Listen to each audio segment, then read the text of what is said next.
ठीक, चलिए सवाल को सबसे पहले ध्यान से पढ़ते हैं। सवाल सुनिए।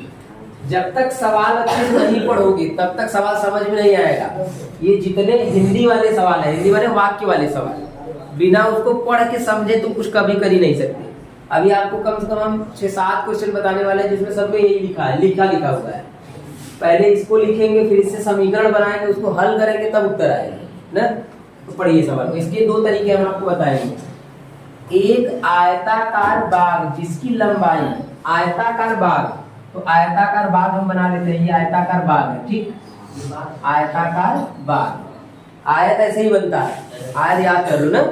आयताकार बाग है जिसकी लंबाई, लंबाई मतलब ये लंबा है तो लंबाई, और ये क्या होगी, चौड़ाई। अच्छा, कभी कभी लंबाई चौड़ाई को बदल के भी ले लेते हैं, उससे दिक्कत नहीं है ना। कोशिश ये होना चाहिए कि जो ज्यादा लंबा है वो लंबाई, और जो छोटा है उसको क्या बोलते हैं, चौड़ाई। तो जिसकी लंबाई, लंबाई माने ये वाला भाग, चौड़ाई से, इसके चौड़ाई से 4 मीटर अधिक है, मतलब ये जितना भी होगा ये 4 ज्यादा होगा। जैसे बताओ, अगर ये 10 होगा तो ये 14 होगा, 4 अधिक है ना। तो लेकिन हम 10 तो मान नहीं सकते, हम क्या मान सकते हैं, हम केवल x y z, हम चर राशि मान सकते हैं। हम 1 2 3 4 थोड़ी नहीं मान सकते। तो हम क्या करेंगे, हम मान लेंगे कि जो इसकी चौड़ाई है वो x मीटर है। चौड़ाई को क्या मान लेंगे, x मीटर। अगर आप बताइए चौड़ाई जब x मीटर हो जाएगा तो जो उसकी लंबाई है चौड़ाई से 4 ज्यादा है, तो ये x + 4 हो जाएगा, क्योंकि 4 ये ज्यादा था। आया कुछ कहानी समझ में?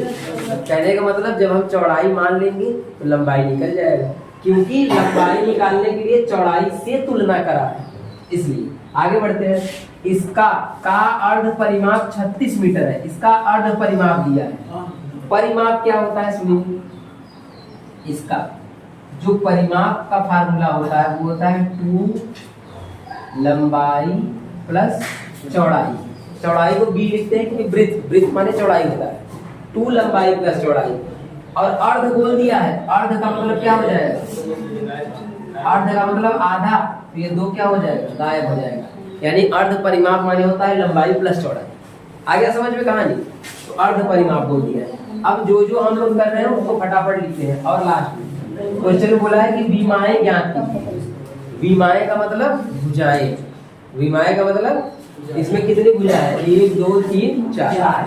और हम जानते हैं आयत में जो भुजा ये होता है वही भुजा ये होता है, जो भुजा ये होता है वही होता है। मतलब 2 ठो निकाल लेंगे, एक लंबाई एक चौड़ाई, तो हमारा सब कुछ काम हो जाएगा।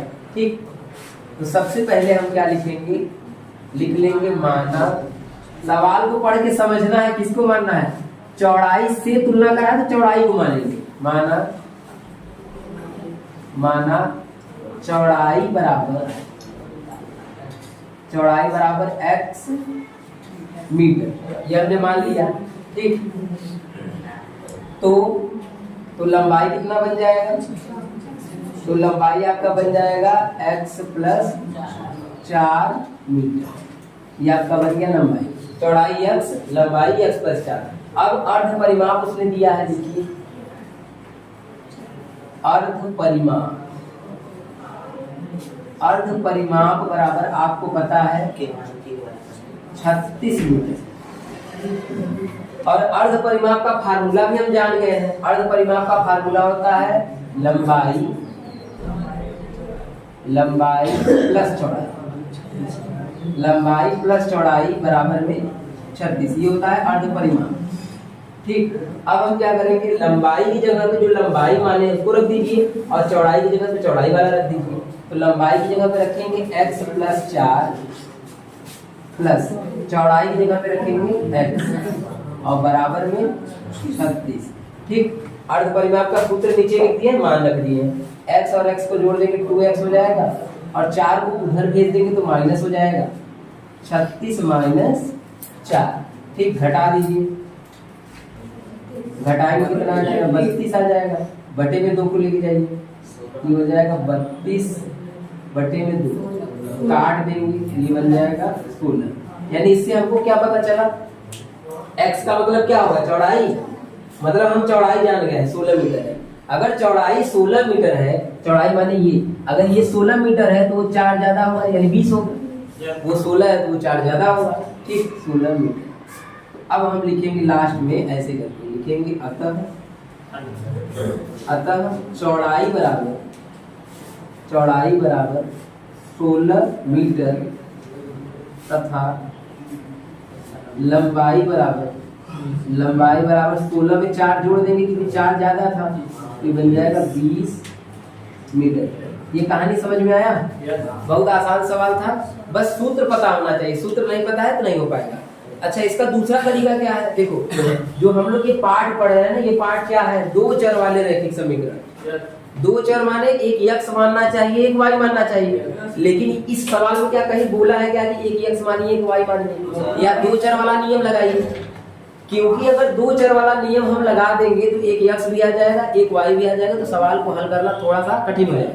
तो ये था एकदम इजी वाला मेथड, सरल वाला ना। आप लोग इसको लिख लीजिए। दूसरा विधि बताने का कोई हमारा उद्देश्य नहीं है, क्योंकि वो कठिन भी है, वो काम का भी नहीं है। ठीक, इसको कर लीजिए, वो धीरे धीरे आप सीख जाएंगे। सर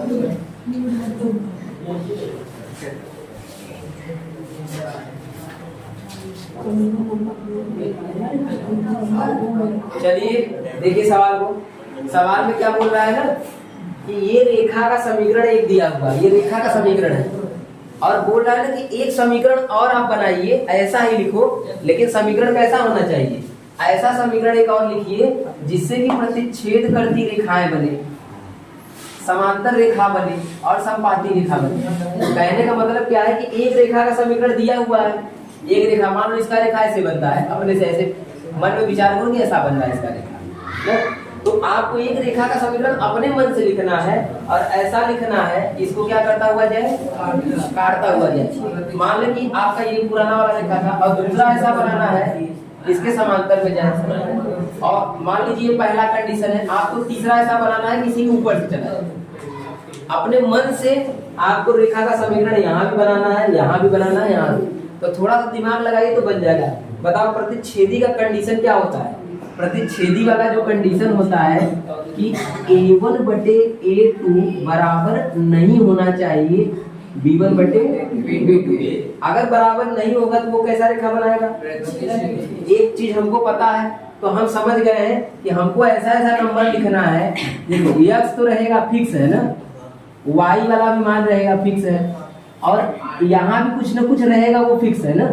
तो आप क्या करिए, जो यहाँ पे लिखा है इसको चेंज कर दीजिए, बदल दीजिए। यहाँ पे 3 लिख दीजिए, यहाँ पे 2 लिख दीजिए, और यहाँ पे आपका मन आप कुछ भी लिख दीजिए, बराबर क्या ले लेना है? 0। अब हमको बस ऐसा नंबर लिखना था कि इसके बटे ये आ जाए और इसके बटे ये आ जाए, दोनों बराबर ना है।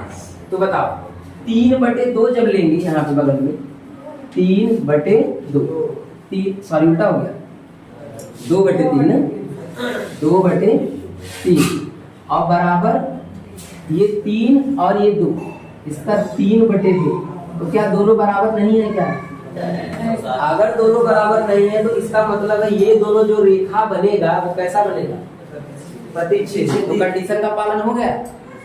क्या आप यहाँ पे खाली 2 ही 3 लिख सकते हैं? 3 तो कुछ और भी, और आप कुछ भी लिखिए, कोई दिक्कत नहीं।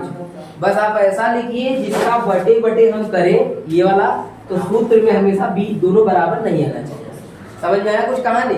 आप कुछ भी लिख सकते हैं, बस ऐसा मत लिखिएगा कि दोनों सेम ना आ जाए, बस अलग अलग आना चाहिए।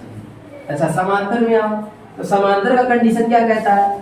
समांतर कहता है कि आपका A1 बटे A2 बराबर होना चाहिए B1 बटे B2 के, लेकिन तीसरा वाला बराबर नहीं होना चाहिए। ऐसा आपको बनाना है, ऐसा आपको बनाना है, तीसरा बराबर नहीं होना चाहिए। तो हम जानते हैं कि x तो रहेगा, हमको पता है y भी रहेगा, हमको पता है यहाँ भी कोई ना कोई नंबर आएगा, बराबर में 0 होना ही चाहिए। बस हमको अपने मन से x के बगल में एक नंबर लिखना है, y के बगल में एक नंबर लिखना है, जिससे ये दोनों क्या आ जाए? बराबर आ जाए, पहला दूसरा। तो अगर हम यहाँ पे 2 ही लिख दे और यहाँ पे 3 ही लिख दे तो क्या दिक्कत है? 2 बटे 2 कट के क्या आ जाएगा? 1, और 3 बटे 3 कट के क्या आ जाएगा? तो पहला दूसरा बराबर हो जाएगा कि नहीं हो जाएगा? तीसरा बराबर नहीं करना है, तीसरा फिर से एक बार वो लिख दो, 9 ही लिख दो, क्योंकि 8 बटे 9 आ जाएगा। ये तो एक आया था, अब तीसरा का आ गया 8 बटे 9 बराबर नहीं होगा, यानी हमारा कंडीशन बन गया, पहला दूसरा बराबर है, तीसरा बराबर। समझ में आ रहा है कहानी? ठीक है, ऐसे ही बनाना। अच्छा, समपाती में क्या होता है? संपाती में सब कुछ बराबर आना चाहिए, सब कुछ बराबर आना चाहिए। तो संपाती के लिए तो हम चाहें तो इसी को लिख दे तो कोई दिक्कत नहीं है, पूरा सेम टू सेम लिख सकते हैं। ठीक, अगर आपको बदलना है तो एक रास्ता है आपके, क्या आप इसको 2 से गुणा कर दो तो 2 दूनी 4 हो जाएगा, 2 तिहाई 6 हो जाएगा, 2 8 16 हो जाएगा। तो फिर आप सबको बटे बटे करेंगे सेम आएगा। देखिए आपको दिखाते हैं, पहले इससे समझो। बताओ 2 बटे 2 कट के कितना आएगा? 3 बटे 3 कट के कितना आएगा? 1। और -8 बटे 8 कट के कितना आएगा? 1। तो इसका तीनों कंडीशन आपका बराबर आएगा कि नहीं आएगा? A1 बटे A2, B1 बटे B2 और C1 बटे, तीनों बराबर आएगा। और जब तीनों बराबर आएगा तभी तो समपाती होगा। समपाती का तो यही कंडीशन है, इसलिए हमने समान ले लिया। अगर आपका मन है कि नहीं सर हम इसको थोड़ा सा चेंज करके लिखना चाहते हैं तो आप चेंज कर दीजिए। आप क्या कर दीजिए, चाहे इसमें 2 से गुणा करा के लिख दो, चाहे 3 से गुणा करा के लिख दो, चाहे 4 से, सब में। तो हम 2 से गुणा करा देंगे तो क्या बन जाएगा? बराबर में, कोई दिक्कत? अब आप कहें कि सर अब बराबर हो जाएगा, बिल्कुल हो जाएगा। देखो 2 बटे 4 करो, काटोगे तो 1 बटे 2 आएगा। 3 बटे 6 करो, काटोगे तो 1 बटे 2 आएगा। 8 बटे 16 करो, काटोगे तो 1 बटे 2 आएगा। तीनों बराबर आएगा नहीं?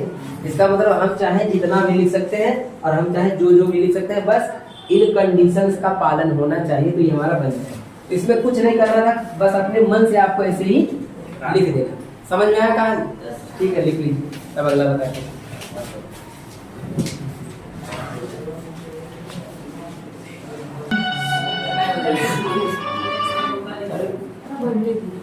देखिए सुनिए, सवाल को सबसे पहले ध्यान से पढ़ो क्या बोल रहा है। सवाल बोल रहा है कि एक समीकरण ये है, दूसरा समीकरण ये है, इन दोनों समीकरणों से ग्राफ खींचना है, जो कि हम पीछे पढ़ चुके हैं। ग्राफ समीकरण देते तो ग्राफ कैसे खींचा जाता है? पहले एक समीकरण लेंगे, उससे बॉक्स बनाएंगे, x y का मान निकालेंगे, फिर ग्राफ बना देंगे। नहीं, अभी हम आपको बना के दिखाते हैं। और x अक्ष तथा रेखाओं से बने, x अक्ष माने इस लाइन को x अक्ष बोलते हैं, और रेखाओं से बने, जो आप रेखा बनाएंगे उस पे, रेखाओं से बने त्रिभुज के निर्देशांक ज्ञात करना है। त्रिभुज के निर्देशांक माने जो त्रिभुज होगा उसके त्रिभुज जैसे ऐसे बन रहा है ना, उसके निर्देशांक हमको निकालना है, x और y का मान निकालना है। अभी आपको समझ में आ जाएगा। और त्रिभुजाकार पटल को छायांकित करना है, मतलब जहां त्रिभुज बनेगा उसको कलर कर देना है। कलर करने का मतलब छायांकित कर देना है। ठीक, चलिए अब देखते हैं। सबसे पहले इसको लिख लो, समीकरण नंबर 1। इसको चलो यहाँ पे मान लेते हैं समीकरण नंबर 1, ये समीकरण नंबर। तो सबसे पहले क्या करेंगे, समीकरण 1 से लिखा जाता है, क्योंकि समीकरण 1 के हिसाब से चलेंगे। समीकरण 1 से लिख लीजिए समीकरण 1 को। अब हम क्या करेंगे, यहाँ से इन दोनों को उधर पलट देंगे, x का मान निकाल लेंगे। तो x बराबर में y को उधर पलट दो और 1 को भी उधर पलट दो, तो y उधर जाएगा प्लस हो जाएगा और 1 उधर जाएगा तो क्या हो जाएगा? माइनस। ठीक है, समीकरण नंबर 1 से हो गया। अब क्या करेंगे, इसका हमको क्या बनाना पड़ेगा? बॉक्स, सारणी बनाना पड़ेगा, टेबल। और हम आपको बताए थे कम से कम 3 मान लिया करिए ना। यहाँ पे ऊपर x रहेगा और नीचे क्या रहेगा? y। ठीक, अब हम क्या करेंगे, मान किसका रखेंगे? हम हमेशा मान किसका रखेंगे? जो बराबर उधर रहेगा। यानी हमको किसका मान रखना है? y का रखना है, और x निकलता चला जाएगा। जैसे देखिए y का मान ऐसा क्या रख दे कि x का मान बढ़िया आ जाए। अगर y का मान हम एक बार 1 रखें, यहाँ पे 1 रखें, तो 1 रखेंगे तो 1 में से 1 घट के 0 आ जाएगा, यानी x का मान 0 आ जाएगा।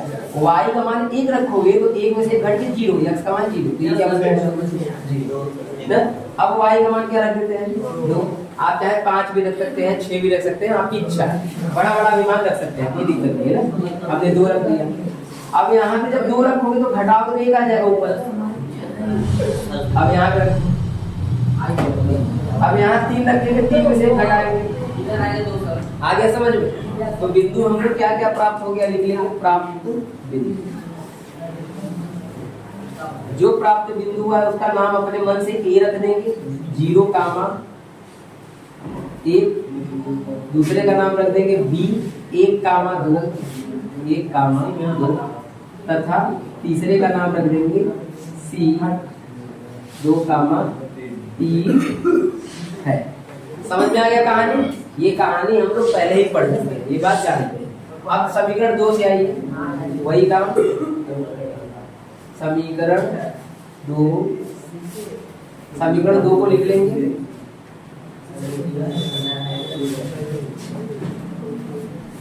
यहां से भी मान निकालो, इन सब को उधर पलट दो, ये बटे में भेज दो। तो जब इसको पलटेंगे तो माइनस होगा, तो पहले 12 को लिख दो, ज्यादा अच्छा लगेगा ना, देखने में ज्यादा अच्छा लगेगा। 12 को पलट देंगे तो 12 हो जाएगा प्लस में और 2y चला जाएगा माइनस में। कुछ लोग सोच रहे होंगे सर पहले y क्यों नहीं भेज रहे हैं, इसलिए ना क्योंकि ये माइनस में दिखेगा तो थोड़ा सा अजीब लगेगा, ये पीछे हो जाएगा आगे हो जाएगा, तो थोड़ा ऐसे साफ रहेगा ना। आना तो वही है, कभी बदलेगा नहीं, ऐसे ठीक ठाक लगता है देखने में थोड़ा सा। बटे में क्या चला जाएगा 3, ये 3 कहाँ जाएगा बटे में। अब इससे सारणी बनाइए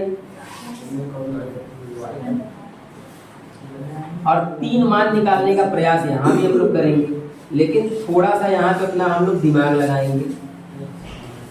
क्या सुनिए, जब कोई मान बटे में आ जाता है ना, थोड़ा सा अजीब बटा वाला मान भी नहीं लगता है ना, तो उसको हटाने के लिए कोई दिमाग लगाना पड़ता है। दिमाग लगाएंगे, देखिएगा ना, समझिए। हमको y का मान रखना है। अच्छा बताओ, अगर y का मान यहाँ पे 0 रख दें, ध्यान समझिएगा, y का मान 0 रखेंगे तो ये 0 बन जाएगा नहीं, तो बचा क्या 12 बटे, यानी 12 बटे क्या बचा, तो 3 से 12 कट जाएगा, कितना आएगा, यानी इसका मान क्या आ गया, साफ मान आया ना, बटा में दशमलव नहीं आया ना। आगे बढ़िए, देखिए अब अगर यहाँ का मान अगर हम 1 रखते हैं, दिमाग लगाओ, 1 रखेंगे तो 2 बन जाएगा, 1 दूनी 2, अब 2 घटाओगे तो कितना आएगा 10 बटे में 3 क्या मान कटेगा। इसका मतलब यहाँ पे आप 1 न लीजिए तो ज्यादा बढ़िया, 1 मत लीजिए, कुछ ऐसा मान लो जिसको रख के घटाएं तो 3 से नीचे वाले से कट जाए। बात समझ पा रहे हैं? अगर सोचो यहाँ पे 2 ले लें, क्या ले लें, तो बताइए 2 दूनी कितना हो जाएगा 4 को घटाओ 12 में से 8 3 से नहीं कटता, इसका मतलब ये भी मान ठीक। ऐसा लो कि साफ मान आ जाए। अगर 3 ले लिया जाए तो क्या होता है, 3 दूनी 6 घटाओ 12 में 6 बटे 3 कट के कितना आ जाएगा। समझ में आया कहानी? देखो ये बढ़िया मान था, तो जो हमको ठीक ठाक लगेगा उसको रख लेंगे।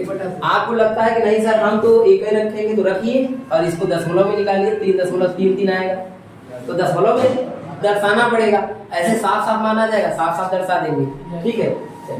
इसके बाद यहाँ पे अगर रखते हैं हम, अब 4 रखेंगे तो 4 दिया 12 घटेगा, अरे नहीं 4 दूनी 8 नहीं होता है, यहाँ पे रख दिए जाए 6 रख दिए ना, क्योंकि कुछ भी रखोगे ना तो कटेगा नहीं, तो 6 दूनी कितना हो जाएगा 12 में से 12 घटाओगे 0 में 3 का भाग दो, 0 कितना आ गया 0। तो इससे क्या बिंदु प्राप्त हुआ,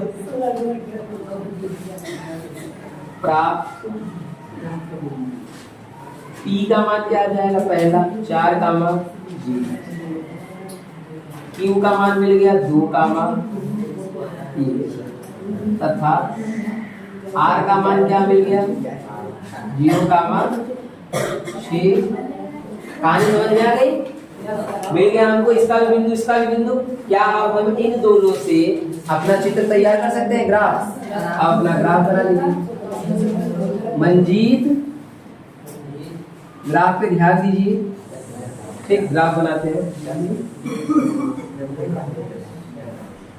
मन को जो जीत ले उसे क्या बोलते हैं, लेकिन ये मन को जीत नहीं रहा है,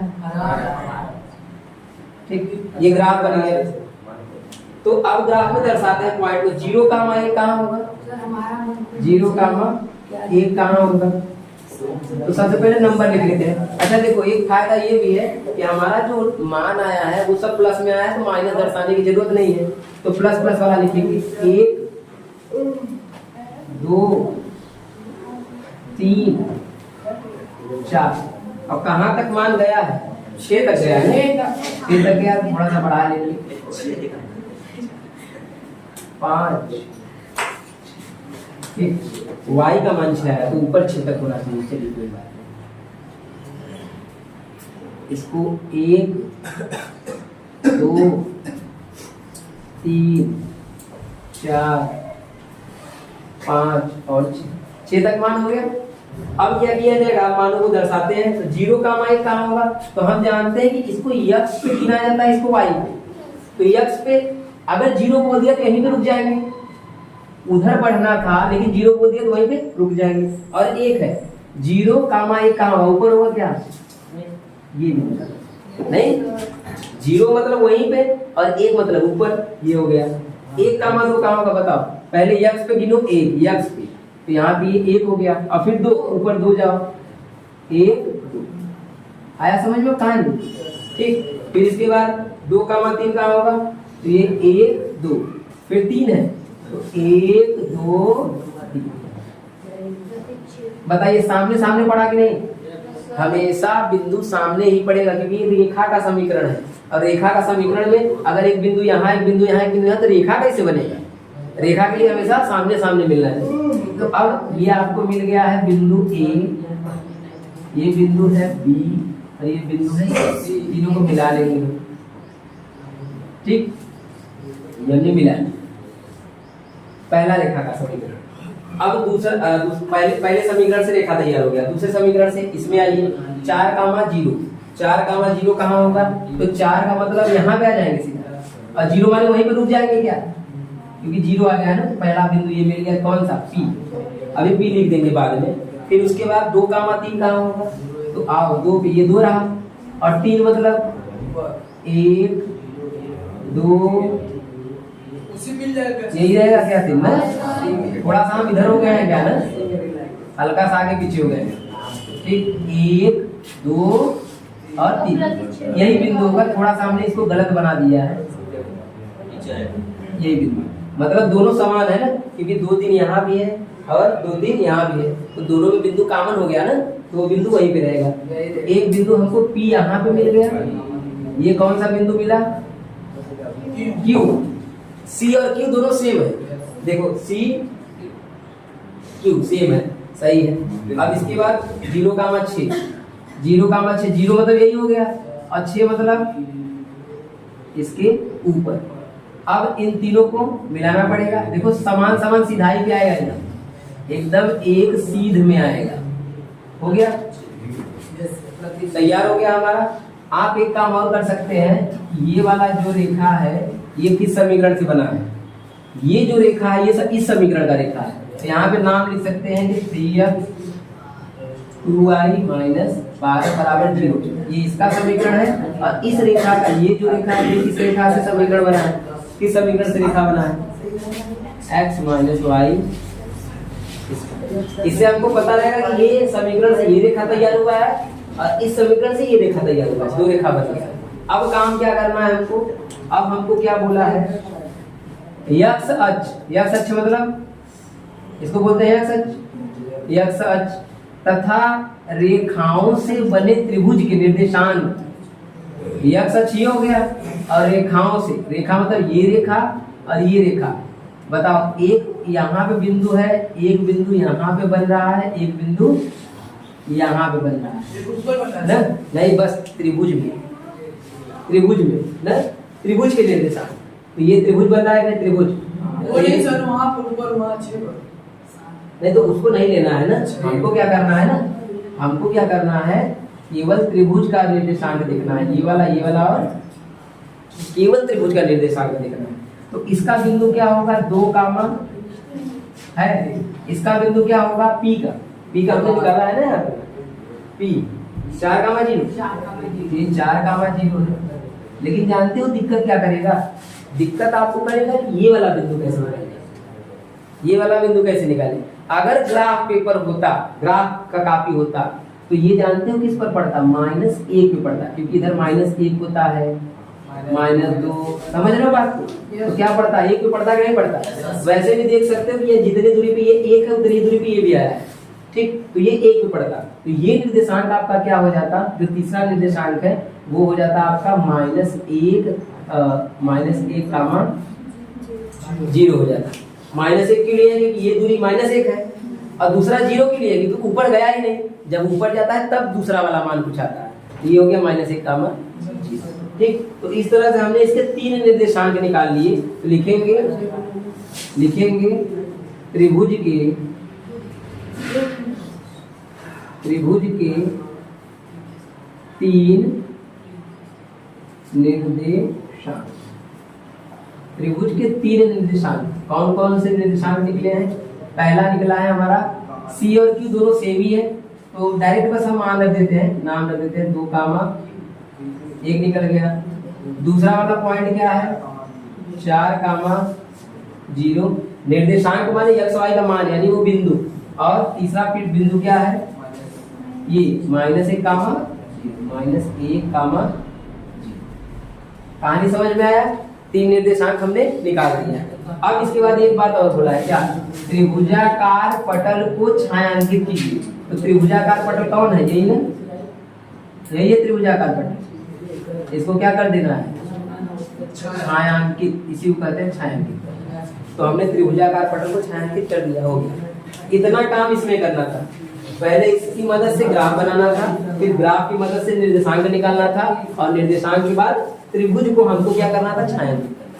हो गया, ठीक है।